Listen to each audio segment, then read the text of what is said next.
Hey guys, it's Rita here with Empowerment and All That. Thanks for tuning in to the podcast. I want to let you know that I'm actually using Anchor as the easiest way to make this podcast. Anchor actually gives me everything that I need all in one place for free, which I can use right from my phone or my computer. The creation tools allow for me to record and edit my podcast so it sounds fabulous. Best part about it, though, is that they distribute it for me so I can be heard anywhere from Spotify, Apple Podcasts, Google Podcasts, and so many more. Want to know a secret? You can actually make money from this podcast with no minimum listenership. Download the Anchor app or go to Anchor FM to get started. Now back to the show. Hey guys, welcome back to another episode of Empowerment and All That, your favorite podcast for the best female empowerment stories. If you haven't done so yet, please subscribe to the podcast and share it with anyone who would benefit from hearing stories from some very inspiring women.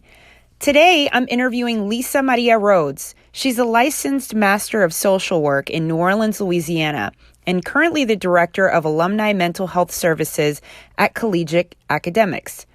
Lisa is also in the middle of launching a nonprofit organization called ALAS, which addresses structural inequality at the nexus of education, immigration, and criminal justice for youth. She's the founder of a Colombian group, Reunión de la Juventud Colombiana, also NOLA Educators Support Immigrant Students Network, and is extremely involved in the community in New Orleans. Lisa, thank you so much for joining me today. Thank you for having me, Rita. Lisa, so in the middle of all of this busyness that you do in helping the community, I mean, what inspired you? What inspires you to continue doing all of this and to really just be so engulfed in helping everyone? Wow. Well, my first inspiration is always my students because they are amazing individuals that are on a daily basis conquering new strategies and learning about themselves. Working with high schoolers, it's like I learn more than they do every day potentially. And so I'm really inspired by that, but I'm also really inspired by my faith. I mean, I really believe that all humans are created in God's image, which makes everyone brothers and sisters. So when there's injustice and when people don't have access to power and opportunity, then it breaks my heart. And we have a long way to go in order for everyone to achieve liberation. Wow, that is very, very powerful. Where are you from originally? Where are your parents from?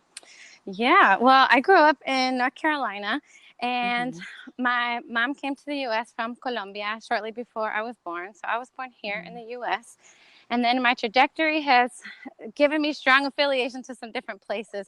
My father's side of the family is from North Carolina. And then I went to school at the University of Miami, also known as the U. Very proud of that. And started my career in education in Miami. And then moved to the Dominican Republic, where I was teaching high school in Santo Domingo. And from Dominican Republic, I moved to New Orleans 10 years ago. So New Orleans is definitely home now and forever as far as I'm concerned. But I do go back often to Colombia and also to North Carolina to visit my family, of course. And who would you say has been a big, a mentor for you in all of your journey when it comes down to social work and also just career development? Well, I would first and foremost always have to say my mom. We have different life paths and different experiences, but her go-getter attitude and won't take no for an answer. And maybe she, if she doesn't know a system, she'll figure it out.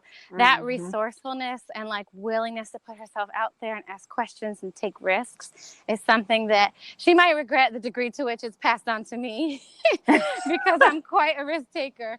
But truthfully, she has really taught me, and it's really been amazing as I get older to watch her and her process of learning and growing across her life. And that's really motivating and inspiring to me, her own story. And I could also say, on a professional side, I've been blessed to have people who have poured into me, and just being open to hearing people's recommendations and being open to opportunities has been It's been a huge blessing, and it's something that I seek to do and seek to give back to those who are around me as well.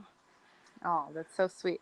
Yeah, I can attest to the Latina mother who makes sure that you don't take no for an answer. Mine still to this day believes that I can conquer everything, even if I don't think I can. She just, for some reason, thinks we're all born with this like amazing willpower. So I love that your mom is like, She doesn't take no for an answer. If she has a goal, she's going to reach it. She's going to figure it out. And so that's a spirit that I think a lot of immigrants bring with them to the U.S. and inculcate to their children. And honestly, it's a gift and it's a strength that not everybody has.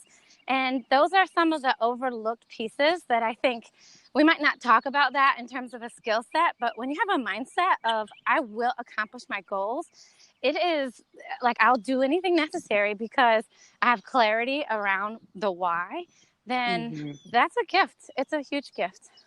absolutely. I don't think that there's anything my mother thinks that I can't do. Like, she's like, no, you're going to do this because you have no choice. One, but you can persevere. If we made it here, you can do it too. Like, I'm just like, yeah, I agree with you 100%. Like, there's no mentor like a Latina mom. Like, that's right.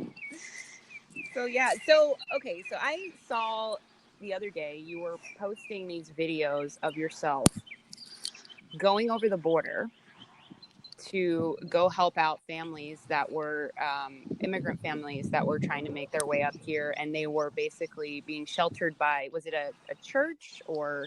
Yeah.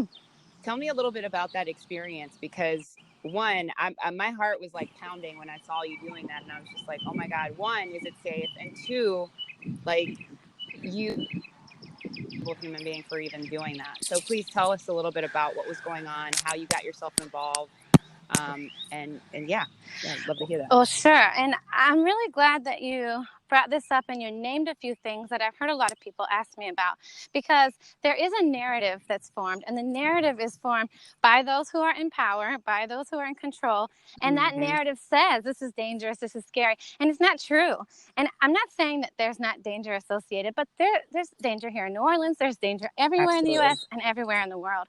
And so I think that is like a narrative of fear that's been pushed out in order to divide us. And I just want to address it head on and kind of demystify it. Like, this wasn't any big orchestrated plan. I actually had a conference in San Diego, sponsored by the Kellogg Community Leadership Network. And I was like, well, if I'm already going to be in San Diego, that's only 14 miles from the border to Tijuana. I'm a high school social worker. I've been supporting immigrant youth in New Orleans for the last 10 years. And many of my students came here unaccompanied to the U.S. seeking asylum. And that's what the nonprofit Atlas works on with them. That's part of it. And we can talk about that in a moment. But I honestly wanted to go and learn and just see what was going on. And so I just literally put a Facebook post out like 3 weeks ago, said, does anybody know anybody doing great work in Tijuana with people who are seeking asylum in the U.S.? And somebody wrote back and said, yeah, there's this church called Templo Embajadores de Jesus. The pastor's name is Saida. I got excited because it was a woman pastor. What's up? And she said, here's her phone number. She said, here's her phone number. So I called Saida, and she's like, who are you? And rightly so. And just let her know, like, I'd like to come and help in whatever way I can. It turned out they had a medical team there, and it would be of assistance to them to have an interpreter. So great. I literally just walked across the border on the pedestrian bridge, which it seems like this big deal, right? But if you think about it, for you to go 14 miles from your house, wherever you live, is that a big deal? No. So it's the same thing. Like, it's one piece of land that used to be Mexico, and now it's the U.S. Right. Oh, I live in Texas currently, so I totally know that narrative. Yeah. And so, okay, walk across, get a taxi, give them the address, show up at this place, and sure enough, it's a church that has a shelter. And I had a real, like, God moment right when I got there, because the person who opened the door used to go to my church in the Dominican Republic. He was a refugee in the Dominican Republic from Haiti, and now has traveled with a group of Haitians from Chile all the way up through South America, Central America. And he opened the door and I was like, wait a minute. And he knew me and I knew him. It was like, wow, a real affirmation that this is where I was supposed to be at that moment. Yeah. And honestly, I was going to learn. I wanted to contribute in whatever way I could.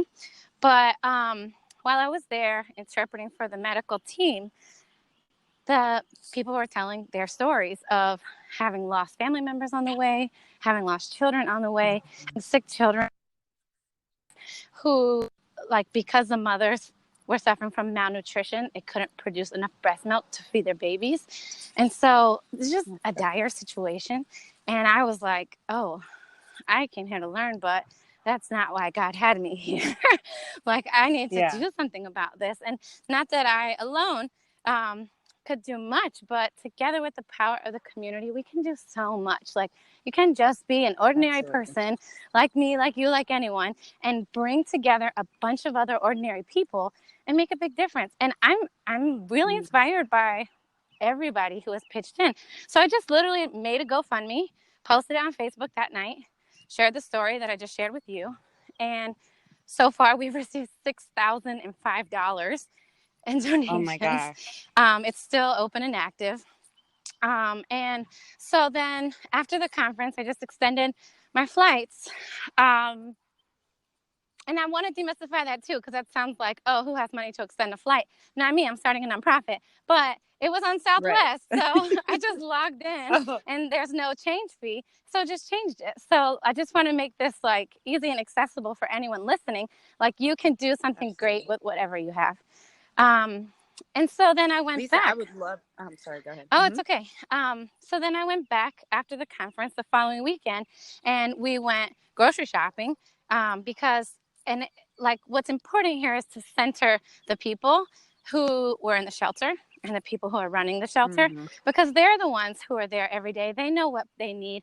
They know what works well with diets. They know, like, it's just so important not to say like, oh, okay, I'll go grocery shopping and give I don't know the right things to pick out. Like, I don't want to assume. And fortunately, the pastor, she had already gone to all of the local stores and she knew, well, you can get twice the amount of chicken for that price at this store. So we went to 3 different stores, got a bunch of food. And now the next step is so that people can donate. We're setting up PayPal for them so that they can have a link and anybody can donate anytime, so that it doesn't have to be centralized through, any other person.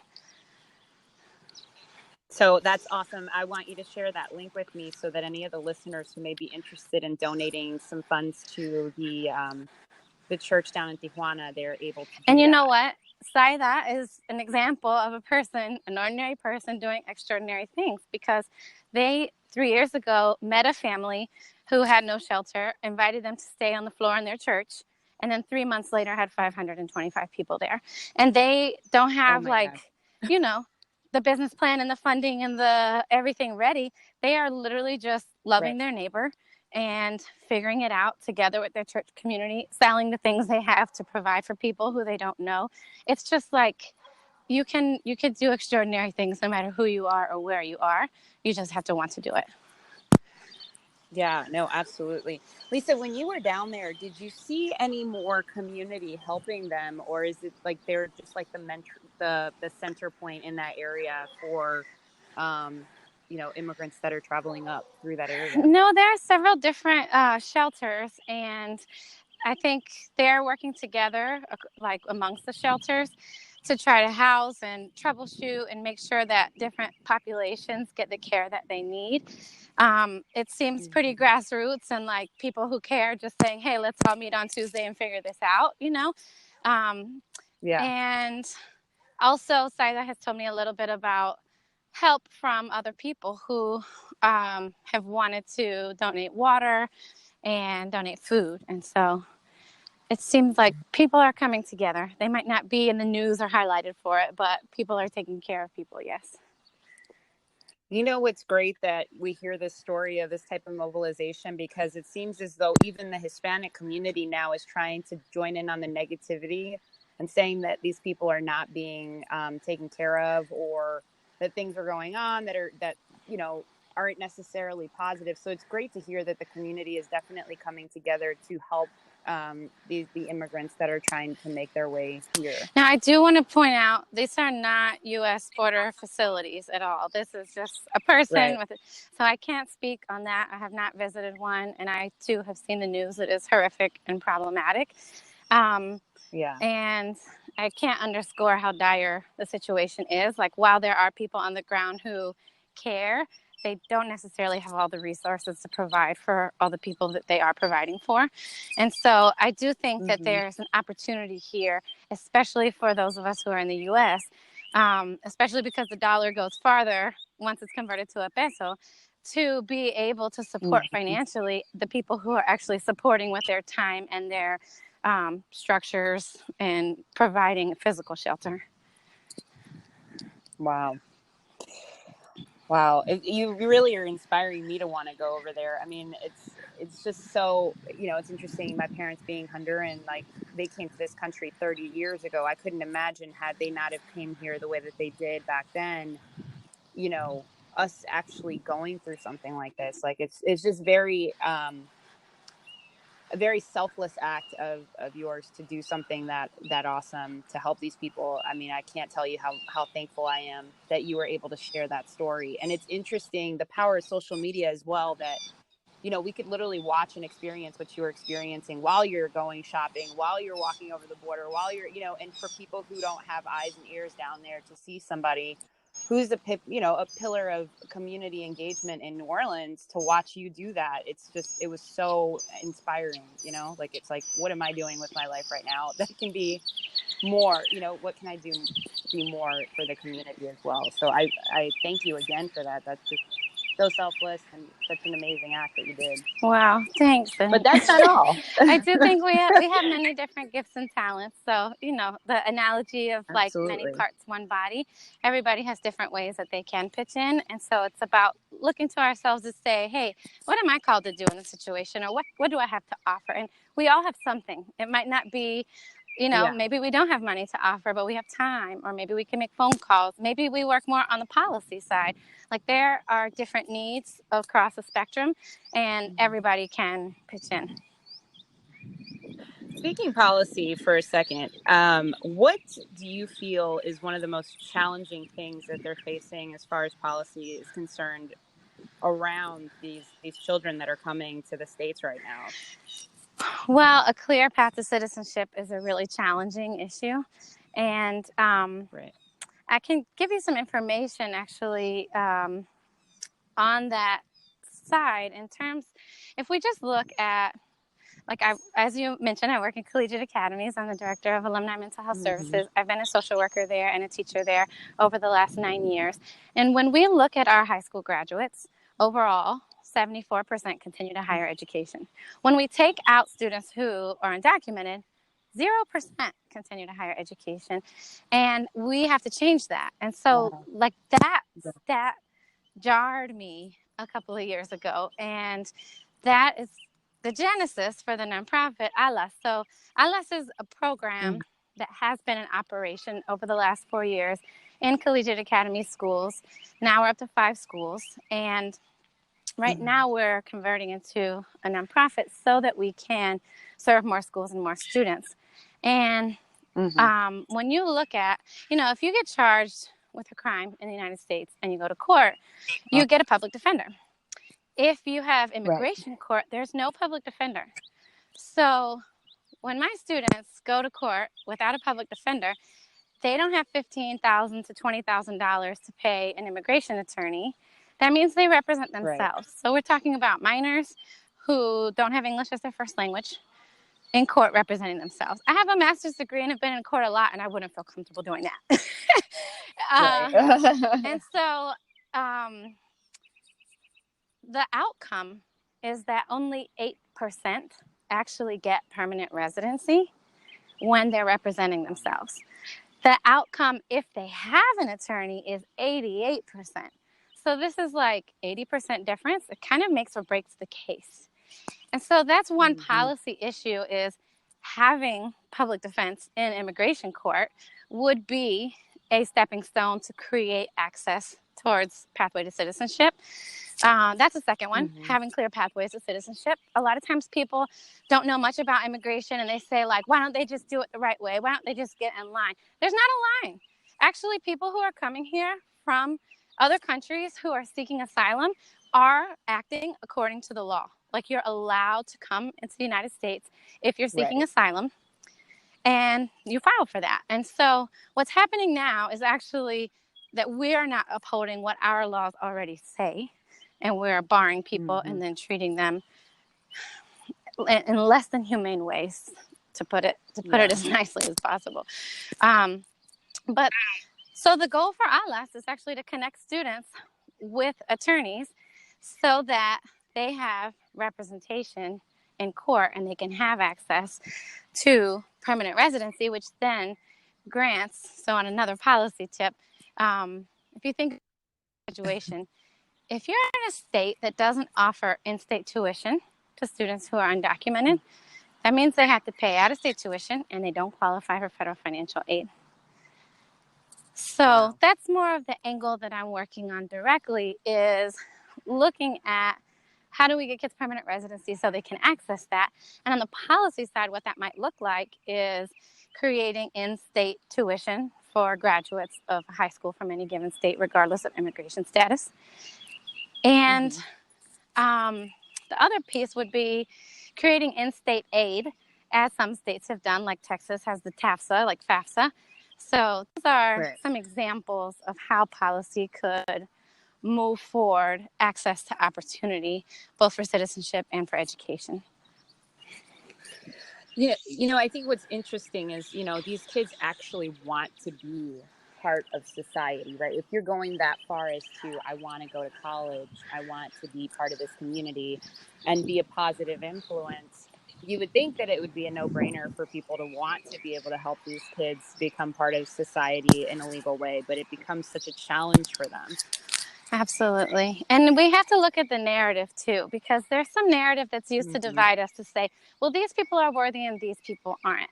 That's actually not the value of human dignity. Doesn't come from what we do, but rather who we are.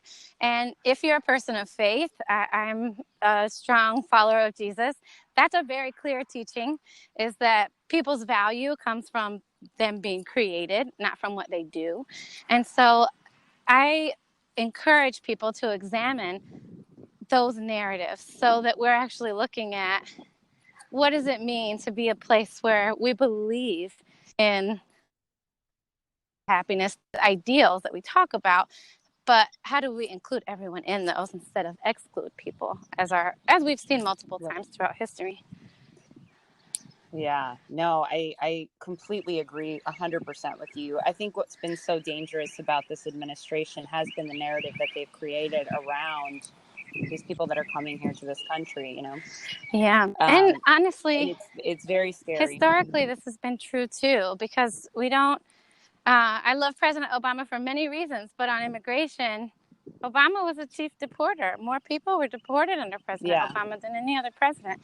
And so I think one thing that is happening right now is, because our current president has said so many terrible things and done so many terrible things, people are angry and people are aware that there's a problem. Before this time, there was still a problem there, and there was less awareness and there was less mobilization to action. And so I think what we have to do is get familiar, like in each community, find out who's an affiliate of the National Day Labor Organizing Network. In New Orleans, that's the Congreso de Jornaleros, the Congress of Day Laborers. In different states, in different communities, they'll have different names under that. But just to actually find out, there are people who work on this 24 hours, 7 days a week, 365 days a year. And that's one really good starting point to getting involved, is going to those groups and saying, how can I help? Yeah, that's such a great idea. I feel like you're inspiring me to mobilize to action again. Do it. I haven't done this in such a long time, and now I'm so inspired today, because you really have given such amazing gems of knowledge about just, things that we can be doing in general, what access do I have? Who can I be connecting people to? Just some things that are just so simple as getting on the phone and calling people and finding out more information it's so important. That's right. And you know what? And vital. Right now, at a time when the president announced these a deportation initiative, it's a time to get trained on rapid response to ICE. So if you're somebody who does have permanent residency or citizenship, who's not living in fear and who's not at risk of deportation, you can just go to a training to learn how you support our brothers and sisters who are living in this reality. And that's so simple. It could be that, like, you get a text alert and something's happening in your area and you go and you film it, but you're trained, like, what's the proper way to do that so that you're not exposing yourself to any danger or harm, and so that you are capturing anything that could be used in order to support the person who is being targeted. So, wow. Just Googling like rapid response trainings. There's one coming up in New Orleans in the next couple of weeks. And this is being organized across the country. Organizations like Mi Gente and United We Dream are organizations that do this work year round. So we can look to them for information on narrative. Like, we don't share articles to create panic, for example. We actually share action steps, So there's levels to this, and it doesn't matter what point anyone enters. My charge to people is see what you have to offer and then enter together with the community that's near you that's already acting on this. Such a powerful call to action. Yeah, that thank you for giving the information on these places to find, just different ways. And, you touched on something that I personally do myself, which is like sharing articles. And it's not necessarily that you're trying to create panic, but really more educate the public on what's going on. But I think you're absolutely right. Instead of sharing those, it's just like more talking about things that they can actually do to assist versus scaring everybody into, forensic panic about what's going on with immigration. Right. And I mean, the impacts are real. I have a student who, as soon as that announcement came out, he quit his job and he called me and talked to me about it and said, like, I'm not going to be at risk of going to work. But that's what happens, is that everyday people who are working hard to get their education and to work, who are paying taxes, are then paralyzed out of fear.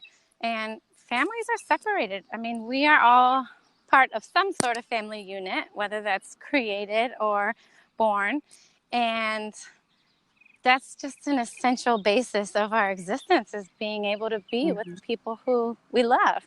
And so they're trying times, definitely, but there's a lot that we can do to support each other. Definitely. So I want to know, you're starting a nonprofit, right? That's right. Biggest challenges that you've been facing so far as a creator? Have you heard of imposter syndrome?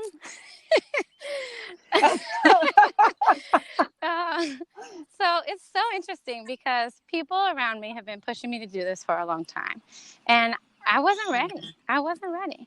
It took time, prayer, some experiences to come up for me to be in a place to say, now I'm ready. And I'm realizing how much of that has been centered in just the belief that I could, which, if you know me, for people who do know me, people would call me confident. Like, people wouldn't say, oh, she has insecurities around this. They would never guess that. But even people who come off as the most confident may still have insecurities about making changes, about potential roles, being different, ability to influence. Like, these are big and scary things. They can be, but they don't have to be. And that's what I'm learning. It's like every day I am sitting down to do something that I've never done before, don't really know how to do. And I'm figuring it out, but not by myself. It's honestly drawing on the power of community. Like, what I do know how to do is support students. And what I do know how to do is train other educators how they can support their students so that they get this access to education and permanent residency. What I'm learning is how to start an organization. And that's intimidating, fundraising, bylaws, selecting a board. Those are some initial steps that I've never done that before. And so I think just recognizing that like, you don't have to have it together. You don't have to have all the answers. You have to be willing to ask. You have to be willing to learn and to grow. And if you have that, Mm-hmm. then, one other point that is like essential to this, I hear a lot of people kind of grilling me like, why are you starting something? We already have a lot of nonprofits. And I appreciate that because it's easy to duplicate services, and we see that happening instead of work together. And so actually Mm-hmm. vetting, in this case, this is like a response to a need. So working in the schools, seeing a few needs that are unmet, creating a solution together with families and students and attorneys in the legal community, and now expanding it. It's actually born out of something that didn't exist. So I Mm-hmm. do think that's like the number one recipe after believing in yourself is working together to make sure that what you're doing is being done in the way that is for and with the people. Yeah. Whew. That sounds very challenging, but extremely powerful to say that, you're basically like starting something from nothing. You saw that there was a problem. You worked with the community, and now you're moving forward with your confidence And and with, imposter syndrome, but everything together is helping you push forward. And, it sounds like you're starting off on a really great, in a really great place. different days feel different, honestly. Like, overall, yes, that's a pretty bow to put on it. I like it. So while you're doing all this stuff, working, and you're starting a nonprofit, and you're helping other communities as well, how do you find time to take care of yourself? This is something I've struggled with over time. I think most educators in public education can attest to how hard it can be, especially when you're pouring out. Your cup sometimes runs low.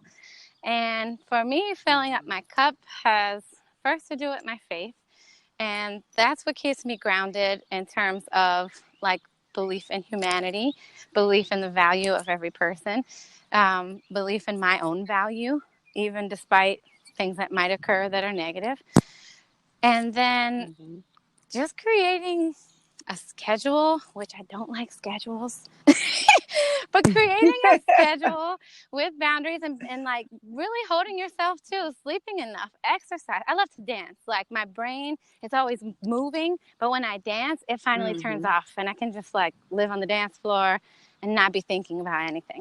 And so I had to plan to make sure I'm dancing enough, to make sure like eating healthy can be hard when you're on the go all the time, making sure we drink enough water. I'm not an expert at all of these Mm-hmm. things at any given time. I would say at any given time, maybe I'm juggling a few of those things well and then have a few others to work on. Yeah, that happens to a lot of us. We try so hard sometimes to do, and I've been realizing like being a woman sometimes gives you already like a whole bunch of checklists, right? Your hair, your makeup, your this, your that, your clothes, your shoot, like all this stuff. And then on top of that, you have to eat healthy, you have to hydrate, you have to make sure that you're taking time out for yourself. So yeah, don't worry, we're all there with you. Yeah, and just a return to like, how am I going to be able to keep doing this and to sustain myself? Well, I have to be grounded in. Yeah. I mean, these seem like really easy things and obvious things, but are we doing them? Like whenever I Mm. notice that I'm at a breaking point or I have a bad attitude with somebody, I can pretty much always look back and say, oh yeah, I wasn't sleeping that much those days, or I haven't been exercising at all, So like there's a correlation to our productivity, our effectiveness, our happiness and well-being to taking care of ourselves. Mm. And it seems basic, but it can be hard to prioritize. Oh yeah, especially with everything you're doing, I can't imagine. So let me ask you a question. So you said that your mother is like one of your mentors, and then the person who also helped you find your way into social work. But who is like somebody that you look up to, a hero or a shero, or somebody that you continue to find motivation from? Oh, I have to say my students. I mean, to be in the U.S. negotiating a second language, or students learning a whole new system, and to have come from an experience of trauma that was the reason for coming to the U.S., and then come on a journey that incurred more trauma, and then face trauma here, and then wake up every day and come to school and show up however they show up, whether they have a big smile on their face or whether they're sad today. Just being and pushing forward is so inspiring to me. I was born in the U.S. I have so much privilege that I take for granted. And it's easy to forget that. It is. But when I look at my students and they're asking me, hey, I got 9 out of 10 on my test, I need to figure out why I didn't get this other one. I'm like, yeah, get it. Like, that inspires me to do better. When I see my students reach out to each other when they go through things and support one another, it is inspiring. It's just like the human spirit is amazing, and my students are my constant heroes and inspiration. Oh, that's so beautiful. I had a student who her favorite author is Nicholas Sparks, and one of my family members was able to get a book signed by Nicholas Sparks for her. And so anyway, for her birthday, when she got that, she was like, this is the best birthday present I've ever gotten. And I just thought, like, how's that for a narrative on today's youth? Like, the best gift ever is a book signed by my favorite author. That's who we're talking about. We're talking about, like, amazing kids who are excited to learn, excited to grow, and deserve every opportunity to be in their full potential. Yeah, no, I totally agree with you. And if only we could continue to paint that positive picture of these children, hopefully people can actually see that, they really just all want the same exact thing. And if that playing field was leveled for everyone, then we would be able to give them that access and that opportunity to education, so that all they have to do is actually be kids. That's right. The same things that you and I want for ourselves, for our family members. That's right. So, Lisa, is there anything else you want to tell everyone who's listening, something that you feel that we might have left out that is important for you to get across to anybody who's listening today? I think we have a lot of untapped brilliance and power and potential. And for those who are listening, if there's an idea you have, or if you already have a solution that you're working on, or a part of a community that's doing something great, don't be scared to take it to the next level. I mean, there is so much need, and there's also so much creative genius in our own community. It's time for us to encourage each other to leverage it, to bring it out. And like, we are our own solution. It has to come from within. And so don't hold back. I would like to end on that. Sí se puede. That is, sí se puede. Lisa, it has been such a pleasure to talk to you today, and all these little gems of knowledge that you dropped today they're just so great. And it's definitely just kind of like a reflection of the person that you are, and everything that you're doing for the community. I genuinely thank you for all that you're doing.